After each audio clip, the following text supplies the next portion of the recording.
Hi, and welcome to Decoding AQ, helping you to learn the tools, mindsets, and actions to thrive in an ever-changing world. Hi, and welcome to our next episode of Decoding AQ. I'm really stacking a few in this week. I think this is my sixth one this week, so I'm on a roll. And today I've been so excited for this one. I've got Dr. Maja Zelihic, and I'm excited because there's a connection with one of our previous guests, was excitement number one. So our very first guest is a good friend of yours, Dr. Diane Hamilton. You've co-authored a book together. Before I give even more of your bio, I just want to say welcome. Thank you so much. Thank you, Ross, for inviting me, and greetings to all of your listeners. Thank you. So Maja is based in Florida. You're the interim dean at Forbes School of Business and Technology at the University of Arizona Global Campus, where I learned earlier in our little conversation, where all of the students are online. What a great way to experience and learn. And also, you have been in a very interesting list, the Global 100 Inspirational Leaders. And for context, you've got some absolute heavyweights on there of the likes of Richard Branson, Oprah, Elon Musk, Jeff Bezos, some of these titans of industry. And I'm so excited to discover new people and new talent that are doing amazing work in your areas of education. And my first question for you, Maja, is where I see it started by my bit of internet stalking. Some of my regular listeners know I like to do my best on my internet stalking.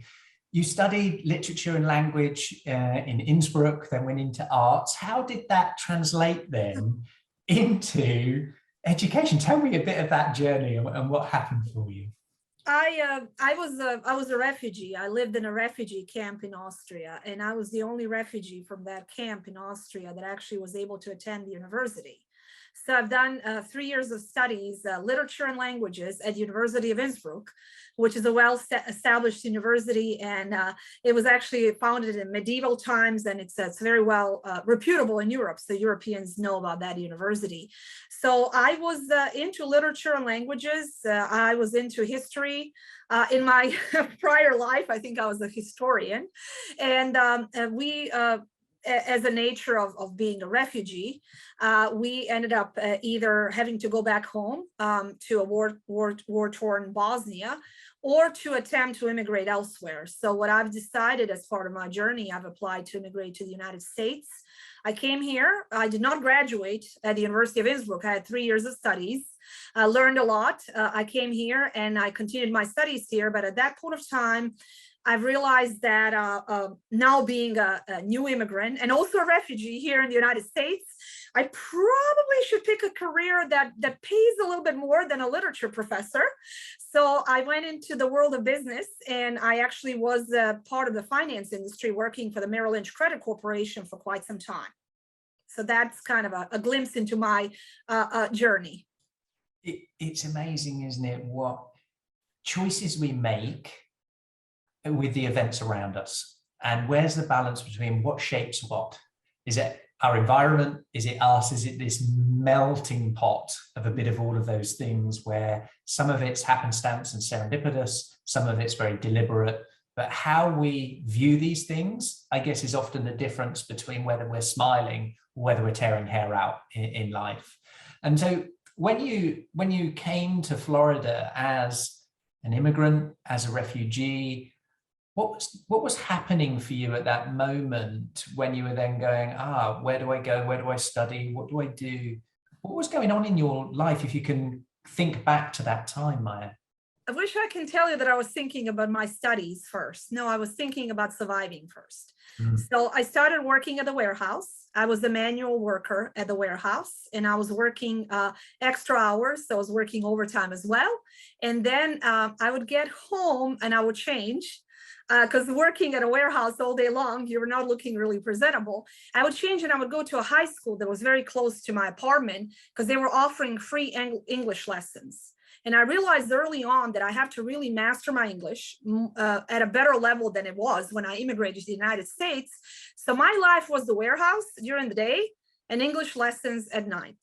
After a few months, I said to myself, well, maybe I should look into evaluating some of my credits, some of my courses that I've done in Austria. I actually had this big stack of all the courses, and the way they were doing it in Austria was kind of archaic when you think about it nowadays. You actually had almost like a 1 diploma per each course that I passed. So I put a stack of those, did some credit evaluation, and started at the community college here in the United States. You probably may think to yourself, well, that was kind of like a lower level than where you were in Austria. Well, sometimes in life you go back to move forward. And that's kind of what I ended up doing. So I had an open mind, started at the community college. And like I said, very early on, decided that I'm going to go into direction of business, finishing my MBA. I have a master's degree in organizational leadership and development, and ultimately PhD in organizational management. But every spare moment of time that I have, I'm going to read about history. I'm going to read about philosophy, and I'm going to read a good book. So at my very core, I'm a business educator, but my heart is in some of those other disciplines I just mentioned. I guess there's an interesting parallel, isn't there, between studying what's been and envisaging what's to come, and that passion and sort of paradox between history and then designing new experiences and designing new learning experiences for people of an area, and a lot of work where it's in developing countries as well, where the access to information and to education has really become an awakening in these last few years and decades, and still a long way to go. But what is maybe a pivotal moment that took you to your current position? Was it something by design, or was it something that presented itself almost by accident? How did where you are now evolve into being? Well, you mentioned something pertaining to the, our life cycle and how certain decisions that you make are leading to some other decisions. I would like to take you way back into my childhood. I was the only child of very loving parents and grandparents. And a lot of times I reflecting on these first 17 years of my life, I say, I'm not sure if my childhood was as perfect as it was, or is it truly perfect in comparison to what came thereafter? But in any case, I had a very, very, very amazing man in my life, my grandfather, who just freshly retired as I was born. And he dedicated his every moment to my education early on. So I mentioned this on a few shows where I would wake up, we would have breakfast. Grandma would make breakfast. Parents would already be at work because they were young people working in the workforce. And my grandfather would play a party of chess with me. And then afterwards, we would do one topic per day. Philosophy, history, politics, and he would ask me all these questions at 5 years old. How would you solve Middle Eastern conflict between X, Y, and Z? If you were president of India at the time, the female president of India, how would you resolve this particular issue that she's dealing with? I thought that was normal. I thought that was very normal. And I thought that every single girl in the Balkans, in former Yugoslavia, was having those kind of conversations with their grandfathers. So I started school and realized that was not really normal. Because when you go back to those pivotal moments in life, that foundation of two things, foundation of incredible love and support and education, was what led me to be in the seat that I am right now, despite all the obstacles that I went through, where life really looked at a few points of time that I'm just going to be able to survive. I'm not going to be able to thrive. What did your grandfather do? Was he an educator? My grandfather actually was a self-made man. He actually was in the World War II. He was with the partisans fighting the Nazis, and he was a war hero. And then afterwards, he was at first self-educated lawyer, and then he was a thriving legal professional that was actually managing several hospitals from the standpoint of legal matters and compliance. So no, he was not in education per se, but he was so well-versed and so well-read. We were just like all these different topics. And also, you probably know, being a European, a little bit about the region that I'm from, it was still heavily patriarchal region. Yeah. And for this man of his generation to consistently tell me that I can do whatever I can do and I can be whatever I want to be as a girl was pretty revolutionary. And not to mention constantly asking me to make decisions, especially pertaining to global matters. Interesting. And I wonder how, this opportunity for us to see beyond ourselves, beyond the bubble, and to experience horizons, whether that's in real travel, or it's through mental imagination to place ourselves in other situations and think about our thinking, to think about decisions and to empathize and to consider. That's a real skill that you were shaping and crafting at an early age. Yeah. And that gift, I guess, like you mentioned, some pivotal moments in your history that have taken you on the journey that you are now. And in terms of what you see through education eyes and then applying that, some of the challenges that I've observed, read about and seen is the time difference between what's going on, what are the skills we need, what's the information we need. We have fundamental principles like good questioning, thought pieces and methodologies. But a lot of the challenges in education is just the speed of technology and the speed that industry is shifting now. How are you solving some of those challenges in your role of designing learning programs around business and technology for a global audience? What are some of the things that you're doing? Absolutely. There's a lot of things that I do for a regular job, but there were a lot of things that I was doing as my passion projects. And one of the passion projects that I was doing on a part-time basis was e-learning implementation and developing and development in the developing world. Because what I've seen firsthand is the difference that the world of education, online education, makes in the developing world, where you still have the infrastructure issues, you still have the financial constraints for many students that are in the villages, not able to come to the nearest city to study, not able to to pursue the traditional path of education. So what we've done with the e-learning development and implementation in the Southern African region, in the Middle East, and many other regions that I was in the Caribbean, it is truly life-changing. So I've seen firsthand what technology does in order to make education accessible to the masses. You mentioned that our university is fully online. So pandemic did not impact us as much because we were online prior to this pandemic. But a lot of traditional universities, a lot of traditional educators are now coming to terms that is the way to go, either a hybrid model or some components of online learning. Even the ones that were resisting this prior to 2020 are now coming to the table, realizing that is the way to go. So the world of education became it underwent a significant revolution in the last few years as a result of the pandemic.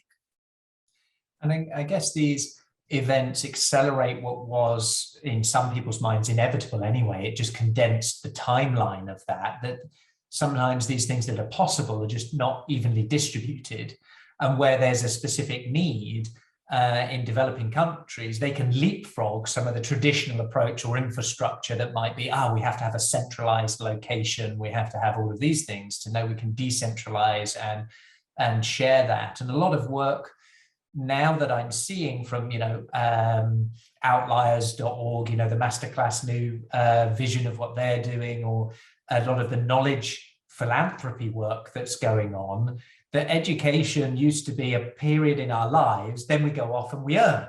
Mm-hmm. Whereas now that's being extended to a lifetime learning and a learning culture throughout organizations. How are you seeing the shift in organizational design, in organizational development, in leadership development, of what part they're performing and what part they're learning in their roles? And what are you seeing around that? I'd be fascinated. What's happening simultaneously, as a matter of fact, I've personally developed, every once in a while, I still develop a course here and there. I personally developed a course last year with the help of Richard Branson. He's a Forbes publisher from, I think, 1999 through just a few years ago. He was the main Forbes publisher. What Rich has done is he's interviewed the top CEOs, predominantly in the country, but also global CEOs. And he was asking them the very same questions that you're asking me. What have you seen as a result of not only pandemic, but as a result of what's happening within your industries in the last few years? And this accelerated digital revolution and accelerated speed of not only learning, but developing and being adaptable. 90% of those CEOs were saying they literally trashed, for lack of better words, and maybe they didn't use the word trash, but they literally dismissed their business plans from January 2020. They ended up starting their business plan from scratch at around March, April, and they constantly were revising it. So this static mindset of you pre-planning for 2 years, for 3 years, for 5 years, you can have some goals, you can have some aspirations, but that process of learning is continuous within the organization, and you constantly have to monitor yourself and adjust. And this is the difference between successful entrepreneurs, successful organizations, and frankly, successful individuals. As you were, and as all of us were, we were kind of stuck in our homes in 2020. I'm the person that does field research. I'm a Fulbright specialist. I thrive doing field research. What I do is I go somewhere, I live for a month, I interact with people. There you go, travel stopped. I'm the person that networks at the conferences. I like to speak to the live audience. That stopped. So what I've done, I started working LinkedIn like there's no tomorrow. And you and I would not have been talking today if it wasn't for LinkedIn.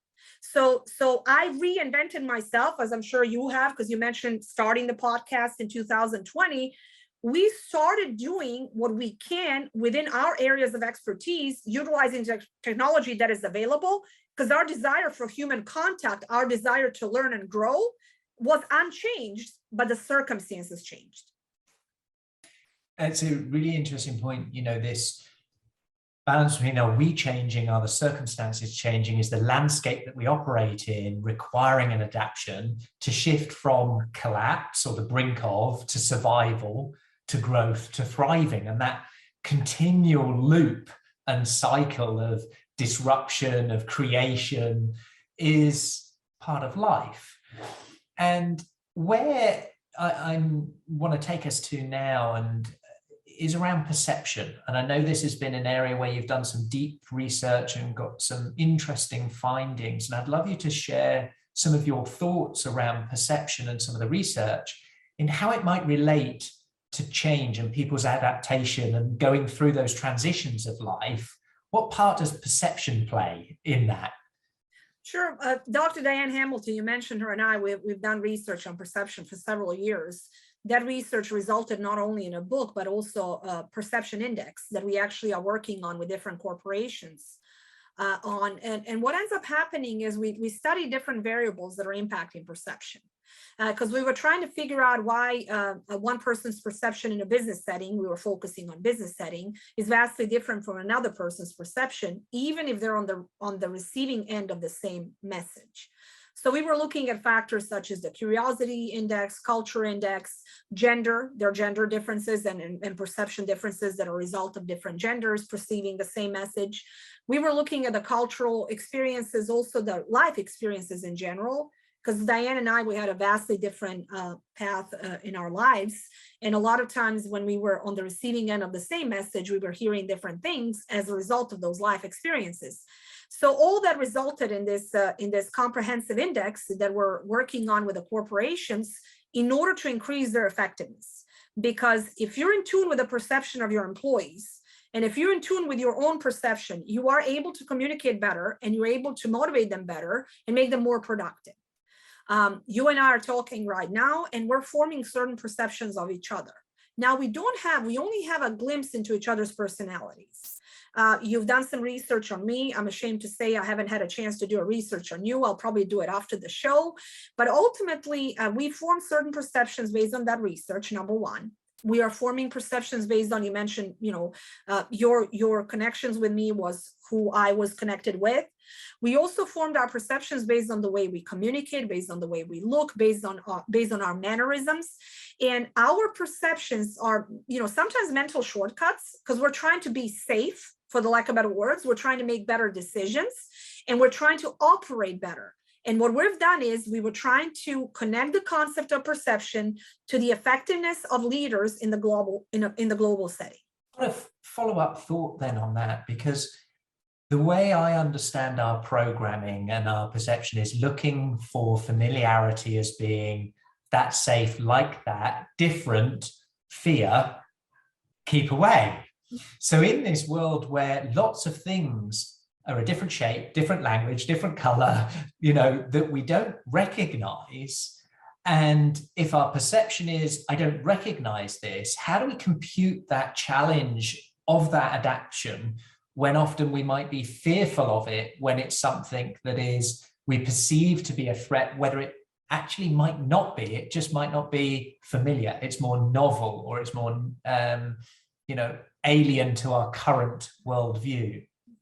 Well, we're utilizing a lot of things that we have in our toolkit that works to our benefit, and hopefully emotional intelligence is going to work to our benefit. Not in all circumstances, but ultimately we were mentioning the concept of suspending our judgments, that is not to say that I love when my students tell me I don't judge, I don't have any biases, and I'm like, okay, every single human being is judging, whether we like it or not. We're conditioned to judge, because yet again, we're consistently trying to be, if you go to that foundation of our being, to be safe. So we're usually not, we're not always judging out of spite. We're judging because we're trying to increase our chances of success. So ultimately, you go into a different setting. I always tell everyone should travel in order to expand their horizons, and also to change their perceptions about different areas. What worked well for me, and it didn't work right off the bat, is that the more I traveled, the more observant I was, and I talk a lot, as you can tell, but I'm actually very quiet when I go to a different setting, because you first learn through observing others. A lot of times when I do research, the first few days, 10 days sometimes, I'm just doing informal observational study. And yes, there are different languages, there are different customs, there are different ways of behavioral patterns, but you and I chatting prior to the show would exchange a few stories pertaining to our love for pets, love for animals. We talked a little bit about our dogs. Without realizing we're doing this, we were establishing a connection. I don't think that you were intentionally saying, let me establish this connection. My dog barked, so we had that reference point, but that is exactly what we do, no matter the setting. We're consistently in the process of establishing connection. And yes, at first, we're looking for similarities.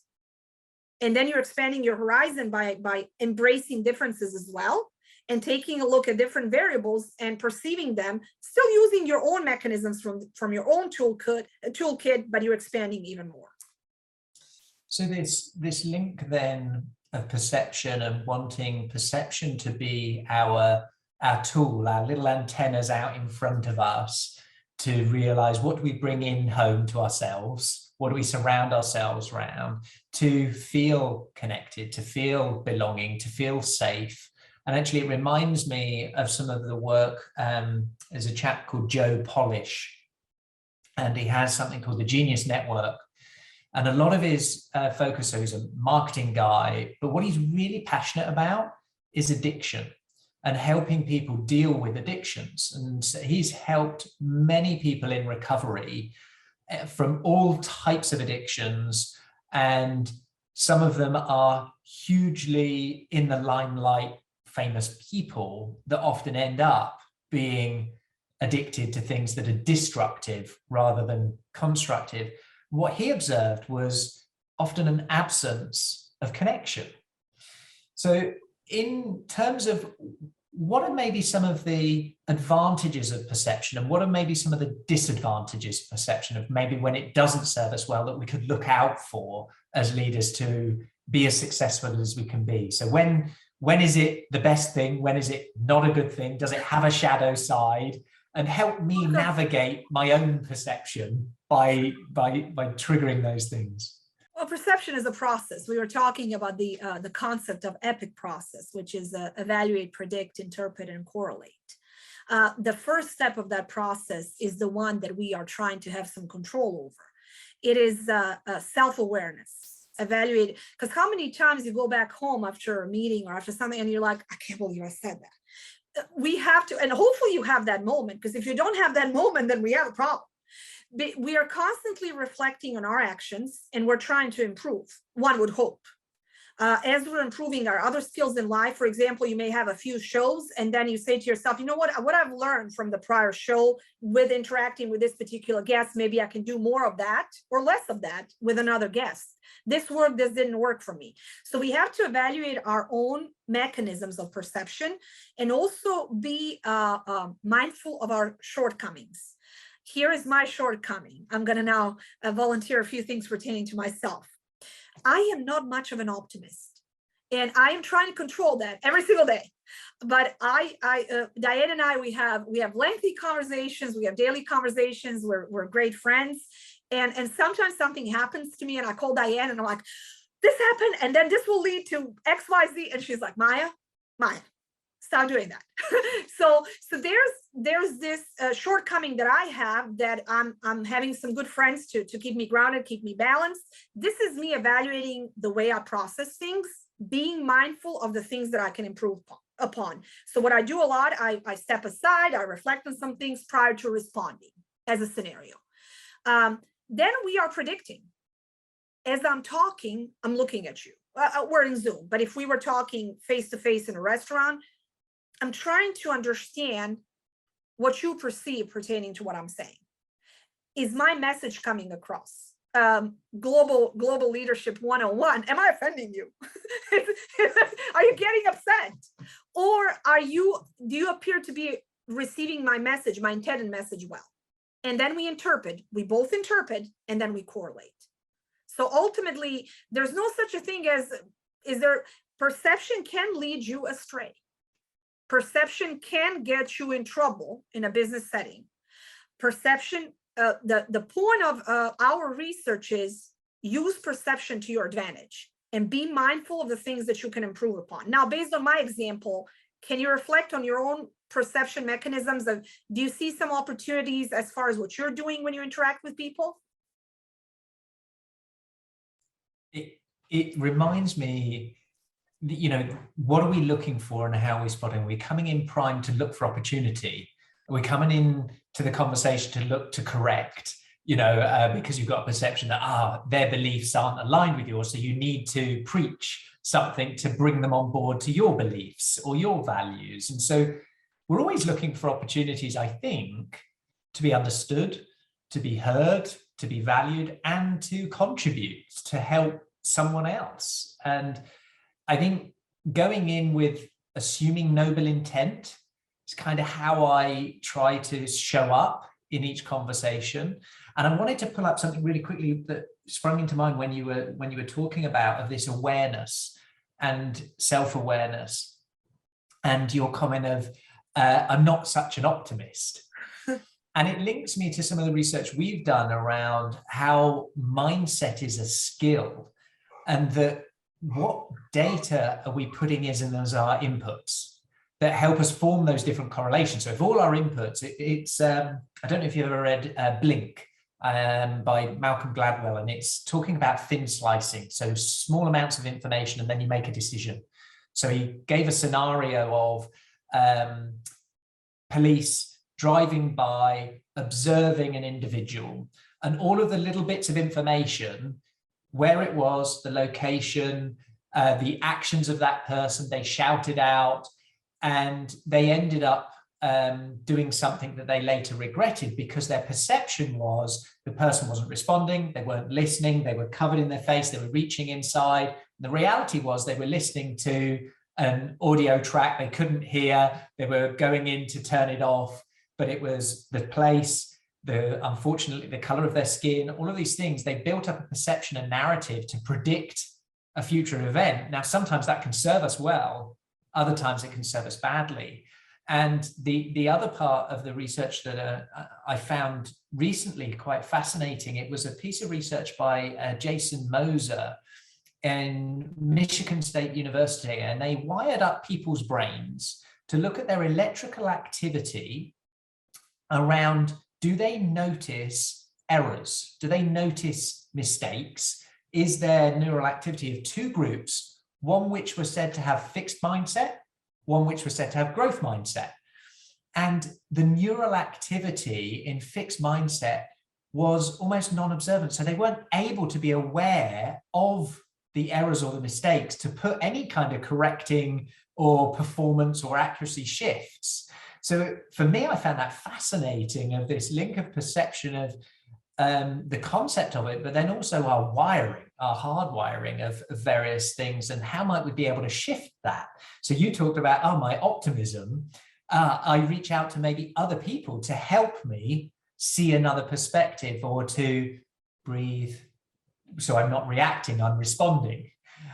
So I just found a lot of what you said, the links between some of our work and perceptions and then adaptability being so intertwined in human society and in human life. If I bring us back to organizational development and leaders, where the playbooks are changing, you mentioned beginning of 2020, everything changed. So the playbook was out, and then now learning by doing, experimental, discovering all of these things.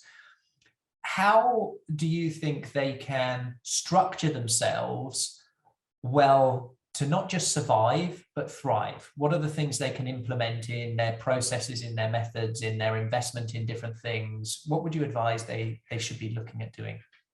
Well, just a few, like thinking on the fly here, like, I would turn the hierarchy within organizations upside down. This old model of everything, working where the top layer of leadership is making decisions, ensure you're getting input throughout all different layers of the organization. A lot of times the upper level leadership is disconnected, and they know that to be the case, but then sometimes they're seeking opinions that solidify their decision making and their input. You said a few things that actually made me think quite a bit, the algorithms in our social media. So what we're doing is we're acting as if we're trying to learn, but we're constantly trying to find opinions that are solidifying our stance. So, and what ends up happening is social media is not helping us. They're actually feeding us with the information that are solidifying what we think. A lot of times within the organizational leadership with different industries, I work throughout different industries, I've noticed that leaders are looking for those opinions, those input that are solidifying decisions that are already made. So I would say that turn upside down the process of hierarchy and also decision-making process. Do not make decision prior to getting an input. Also consistently be adaptable, but don't thrive on that whole concept of, oh, we're in the constant state of change. You know what? People like stability too. Employees really like 1 or 2 boring days. Because if you're consistently working employees to the point of change is constant, that modeling is going to cause burnout, and burnout is correlated with a demotivated workforce, and demotivated workforce does not produce well. So stop with the slogans that you're seeing on LinkedIn, on Facebook, or inspirational speeches, and try to implement what works within your business model. Do the changes that make sense. They're enhancing your business model. They're leading to better results. Don't change things that are working well for the heck of presenting a change. And I always, and like I said, I like to tease. Have a few boring days. It's okay. It's okay in personal life to have a few boring days. It's okay in professional life to have a few boring days, because I've seen firsthand what happens with the workforce if you're consistently shoving down the concept of change down their throats. Yeah, it's exhausting. And I guess that's the paradox that we need to create the environment to have calm and chaos, and those moments of opportunity to fully be inside each and not feel, oh, when I'm in calm, I need to get ready for chaos and that's coming. And when I'm in chaos, I need to get ready. Just in calm today. Yeah. Calm today. Yeah. Today's calm day. Tomorrow, right, what is it? It's a chaos day. We're going to mess things up. We're going to do it. Another quote came into my head. My coach is a chap called Dan Sullivan, and he has a really interesting quote, and I hope I get it right. It's something like, the eyes only see and the ears only hear what the brain is looking for. And so that's to your point of how often are we looking for just validation of a decision we've made, or a validation of a belief we have, or something that we've already doing, to really looking at something that opposes it. Mm-hmm. And it's hard to do that, really hard to step out of what they call the echo chamber of those things. If we're wanting to do it, so I want to do that. I want to embrace a different viewpoint. I want to embrace that paradox, but I find it hard. How might I start doing that? How might I start to shift my perception around wanting to be validated, wanting to have things that sound and look and are similar, to something that is so different to a current view I have? How can I begin that journey? I'm gonna correlate this with something that may be slightly off topic, but it's actually on topic. we know what's happening in the world right now. So whoever's listening, this show is painfully aware of the situation in Ukraine. And one of the interesting things, and I've shared my journey with you briefly, one of the interesting things is everyone is trying so hard to help the refugees from Ukraine. And I would like to say, let's question ourselves, let's dig deep in our souls. Have we done the same with the Syrian refugees? Have you done the same with the Afghani refugees? And I ask these questions not to be controversial. I'm asking myself the same questions. So why is this correlated to what you're saying is, we're constantly looking for similarities, and we tend to care more and empathize more. It appears as if we are seeking some similarities. A European person can perhaps relate better to a person from Europe escaping the war zone versus a person from another parts of the world. And it goes back to a lot of biases and prejudice we all share. With that said, you're constantly looking to solidify your opinions. I stopped discussing politics in approximately 2015. Maybe early 2016. I actually really enjoyed political discourse in the United States prior to then. I came to terms where I realized the nation was so polarized that you cannot really have a dialogue. You're going to have to run into one or the other sides that are consistently seeking validation or they already believe it. And it is connected to expanding your horizons and truly working on emotional intelligence. Emotional intelligence can be your muscle. You can actually work on it and get it to a level where you can embrace opinions of others, and realizing that there's a lot of differences of opinions, and sometimes that reality, when we talk about perception, is reality. Reality is always fluid, but sometimes it is in the middle, and it is not on either side of the political spectrum. So what I've done is my coping mechanisms, I stopped discussing topic that was dear to me. So I deprived myself of being able to discuss that topic. Why did I do this? Yet again, protection mechanism.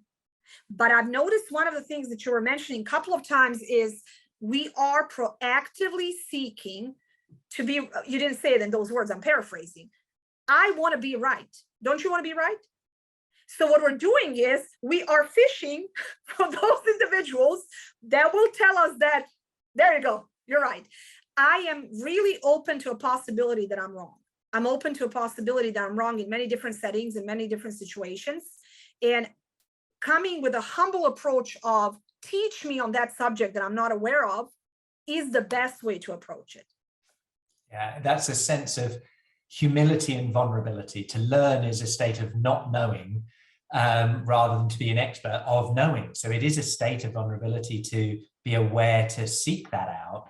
And then equally, what you've just said so resonates with me in my own journey of wanting to, whether it's get a sense of pride from my parents or whatever all of the things are that validate us, that we're contributing, that we're having value, that we want to seek feedback, but only on my terms. I want feedback that makes me taller, not smaller, you know. And actually, I don't think it's as black and white as that, because the feedback that comes in is neither making you tall or small. It's how you accept that to come in. Yeah. And so therefore, we have the ability, when we have the right mindset, the right view, to allow something that comes in that previously might have made us small, or would have gone, I need to protect myself, so I'll not go in that route. I'll not go in the room of debating politics, because all it is an argument of blooming friction, and I've got to sit over there or there, and I can't do anything else. Whereas I'm just going to hang out in that space and explore and learn and enjoy that jazz, enjoy the poetry of the dance. Whereas it's got so heated, so alienated for us, you know, not say just politics, but things, for example, like the vaccine. Oh, yeah. You know, these things really polarize people and are breaking relationships because of change or adaptation or perceptions or beliefs. And yet we can't coexist in a space that have different views on things. Yes. And it's such a shame. I think we need to come as students with a student mindset. If someone has a difference of opinions, let's come with a student mindset. You know why I was smiling? And I don't know if your listeners can see us. when you mentioned the vaccines, I was at a party, and the lady that held a lecture pertaining to, she was anti-vaccines. She never stopped smoking. And I remember being hopefully intelligent. And Ross, what I'm saying, I'm humbly going to say, I think I'm slightly intelligent. I was literally a brat. I started laughing out loud. And she said, "What's wrong with you?" And I said, "I am sorry. I cannot focus on your argument unless you stop smoking." I said, "If you stop smoking, you will get more credibility as you're sharing your views." And let's just say that conversation did not go places, but I was smiling. It's like yes, conversations became so heated, even coming with a humble mindset, even coming to learn and understand the other person's opinion. As a matter of fact, I'd be much more receptive if I was in a different setting with her. But there was this one, talking about perception. That cigarette in her hands, I was perceiving it as killing her credibility pertaining to that topic. Might have not killed her credibility in so many different venues of life. That topic alone. Yeah, you correlated those pieces that this corrodes that credibility because of your belief of, if someone's educated, why would they make that decision? And so it's amazing, isn't it, that we do these things consciously, unconsciously. They show up and surprise us. They show up and delight us as we navigate through life. Yes. And my last little piece that I want to ask you is a question I ask everybody at the end. And it relates actually to curiosity. And it relates to something when we were talking with Diane around, our curiosity peaks at age 5, and all these various bits of having this curious mindset throughout life. And I asked, when was the last time that you did something for the first time? And what was it? It was actually something so basic, and I'm going to open myself up to your listeners to laugh at me right now. I never played golf until last week. Okay, so everyone's now in shock. Everyone's now perceiving me completely different. Had no interest, had no desire. Yeah. I have so many passion areas in life, and I'm very selective with my time. Therefore, if I'm not curious pertaining to a particular topic, to particular activity, I'm not going to do it just for the heck of saying I did it. However, it was a business function. I played it, and I think I made everyone's night as a result, because everyone was trying to teach me, everyone was trying to show it to me, and I actually made their golf experience 10 times better. Humble party of one here. Yeah, that's what I've done. How basic was that? What a wonderful story. And often we are our own worst critics, and we stop ourselves trying something before we even try it because of fear of judgment. Are we going to make the experience worse? Will I know the etiquette? Will I not be able to do that? Will everyone be looking at me? Whereas actually you flipped it and said, you made their day. You gave them the opportunity to contribute to you, all of those things. So we can bring that into our everyday lives, into our business, where we might fear that we don't have the answers. We're not, there's many firsts going on for people in their careers right now that are figuring out what's next. They might not even know what the next thing is, but to know that by doing it, by turning up with humility, might allow others to contribute in ways in which enriches, not depletes their experience. So I really value you sharing that. And I have no doubt all it's done is authentically endear people to you as a human. And certainly for me, I love conversations with great people who are able to be themselves, and by doing so, share who they are and their experience for others to listen, to benefit, and question themselves. What do they want to design next? So how do people best get in touch with you, and how would we or others help you best? I'm on LinkedIn. I will send you my LinkedIn profile link that you can share with your listeners. Also, if they're interested in Perception book, it is on Amazon. I'll send you that link. And also, if they're interested in the index, especially the business leaders, HR professionals, I will send you that link as well. Perfect. We'll get all them on. I'm on Twitter, but I have a very minimal presence on Twitter. I'm still trying to figure out not sure I'm understanding it fully, but LinkedIn is my territory, and I love to collaborate on LinkedIn. So I'll send you all those links. So get in touch with you on LinkedIn. We'll have all those other links on the show notes and things. If there are people that have connected with you and say, I really want to collaborate, I want to engage, who could help you best? How would they help you? And I'm including myself in that. So we want to co-elevate every relationship that we have. And what would be the way in which we could show up that would help your work, help your places, other than, okay, we'll buy your book, do the pieces, those things. They're very easy transactional stuff. But what are the things you're working on? What are the things that you care about that someone who might be listening can say, I can contribute to that. That's aligned with my mission, with my piece. Just finally share us a little bit of maybe your own mission and vision and what you're doing and how people could help and support that. I'm a passionate global researcher. I've done research ventures across the world. I'm a Fulbright specialist. I'm also a globe researcher. So it's not only how can they help me, how can that, is there an area of collaboration for some global research venture? So that would be definitely something. And I already mentioned the business leaders that may be interested in implementing perception index within their companies and how can we help them. But I would say I'm always interested in partnering up and collaborating on either research ventures, if there's some educational project that perhaps I can help with or they can help us with.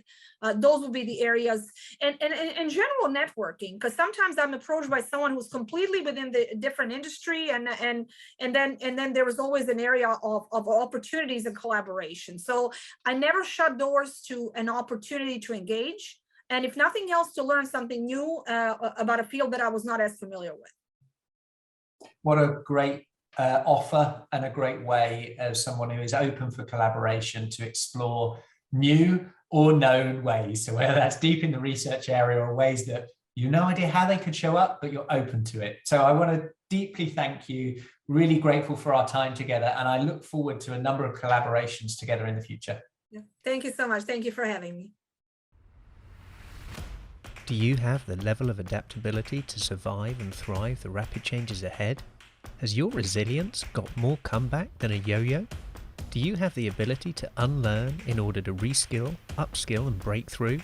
Find out today and uncover your adaptability profile and score, your AQ. Visit AQai.io to gain your personalized report across 15 scientifically validated dimensions of adaptability. For a limited time, enter code PODCAST65 for a complimentary AQME assessment. AQai, transforming the way people, teams and organizations navigate change. Thank you for listening to this episode of Decoding AQ. Please make sure you subscribe on your favorite podcast directory, and we'd love to hear your feedback. Please do leave a review and be sure to tune in next time for more insights from our amazing guests.